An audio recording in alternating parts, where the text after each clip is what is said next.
Former President Donald Trump and his vice presidential pick, JD Vance, are heading to Michigan today for their first rally as running mates. Supporters are already lining up in Grand Rapids to see them in what will be Trump's first rally since his assassination attempt. Here to preview the big event, Trump 2024 Deputy Communications Director, Caroline Sunshine. Hey, Caroline, how you doing? Good morning. I'm better than Joe Biden outside the hours of 10 and 4 p.m. always. Thank you. That's a given. Yeah, give us a preview. What should we expect today? This is the first time we'll see the two of them, presumably the two of them on stage together. Yes, well, I call President Trump the great American warrior. Ronald Reagan, of course, the great communicator, another great U.S. president who had a brush with death, surviving the assassin's bullet. But President Trump is the great American warrior, and he has clearly selected a fellow warrior in JD Vance. And you saw these two men on the stage in Milwaukee. I'm actually reminded of some of the words from Staff Sergeant Taylor Hoover's sister, who joined us in Milwaukee. Staff Sergeant Hoover's sister, was one of the 13 U.S. service members who died under Joe Biden's watch, who he can't seem to remember. But her words, she said, "I came here to Milwaukee because President Trump speaks for me. He speaks for my morals, he speaks for my beliefs, and he speaks the truth." And so I expect President Trump today to continue to speak about how we're going to make America strong again so we don't lose more U.S. troops like Staff Sergeant Taylor Hoover. I expect him to continue to speak about how to make America safe again so we don't lose more American children to fentanyl poisoning like Weston Fundin, whose mother we also heard from in Milwaukee. I expect him to speak about making America secure again so we don't lose more women and children like Laken Riley, Rachel Morin, Jocelyn Nungaray.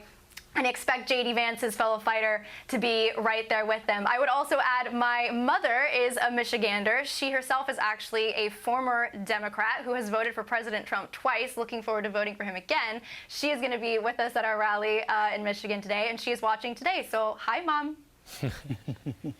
Well, Michigan's such an important state, and I'm sure that Donald Trump, who was obviously had Michigan on his mind during the convention, was talking about ending the EV subsidies. What kind of very specific Michigan messages do you have? Because we know how important Michigan is to that electoral map. Absolutely.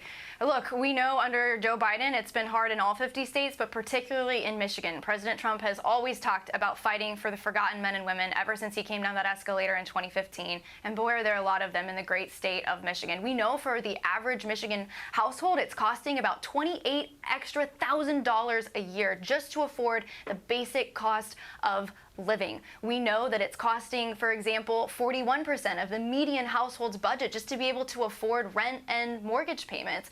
I think President Trump is going to bring his winning economic message to Michigan. Michiganders remember the Trump economy. You also mentioned those EV mandates. Joe Biden, completely out of touch. You saw Joe Biden posting on X over the weekend, what the hell was President Trump talking about? What the hell are you talking about, Joe? Nobody wants these electric vehicle mandates, especially Michiganders. President Trump has said, if we go forward with those mandates, which President Trump has pledged to repeal on day one, that American auto industry, our great American auto industry, is going to go to China overnight. So I expect President Trump to speak to the hearts and minds of Michiganders, and especially to their problems, which the Democrat Party and Joe Biden have long stopped speaking about a long time ago.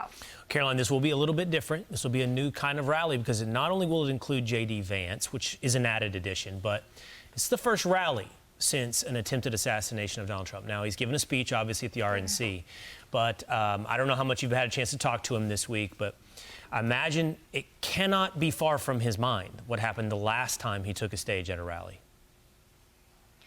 Well, the only thing more remarkable than what President Trump survived that day on stage in Pennsylvania is, of course, his reaction in the immediate moments after, that display of strength, when with blood still on his face, very much still in danger, he gets to his feet and he says, "Fight, fight, fight." He didn't say it for a specific type of voter. He didn't say it for a specific type of American. He said it for our country. He revealed his true character. That is who he is.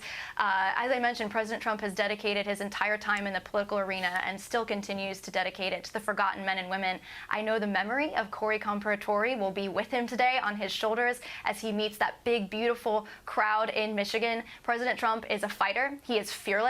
His courage is contagious. Nobody in the United States should be afraid to attend a peaceful political rally and lose their life. President Trump is there to give hope and courage to that crowd today. Everybody is Trump tough because of him, and I expect President Trump to have another great day with the great American patriots in Michigan. Well, Caroline Sunshine, thanks so much for being with us this morning. Thank you, Caroline. I'm Steve Ducey. I'm Brian Kilmeade. And I'm Ainsley Earhart. And click here to subscribe to the Fox News YouTube page to catch our hottest interviews and most compelling analysis.